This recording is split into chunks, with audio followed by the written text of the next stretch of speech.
So my name is Joan Schuman. I am an associate teaching professor in the Engineering Management and Systems Engineering Department. Currently, I mainly teach project management classes. And I use MidSemester Feedback, and I used it this semester for several reasons. One being that it gives me a chance to get a pulse on what's going on with the students in the semester. It's really hard at the end of the semester to make any changes after the semester is over. So it allows me a chance to kind of get some feedback on how they're feeling about things. And I don't typically make big changes based off of the feedback. They're small adjustments.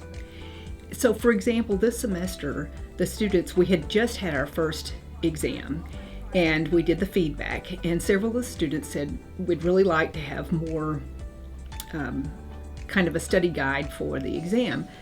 So I thought of what I could do is take my learning outcomes that I have posted in my modules, put a little bit more detail in those so that they could use those for study, and so they could see exactly what it is I was trying to have them be able to show that they've achieved those outcomes.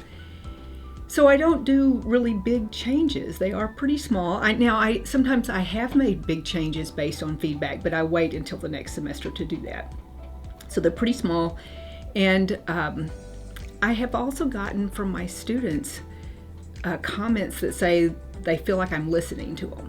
So that I'm hearing what they're saying, and I make some adjustments based on that. Another thing I like about it is that it gives me the chance to maybe explain why I'm doing things the way I'm doing. So I had students that made comments, a couple that said, well, I don't really like doing the activity at the end of the class period. And so it gives me a chance to say, okay, I do this because research shows this is the best way to learn material. And so it gives me a chance to kind of reinforce to them that I have reasons for why I do what I'm doing.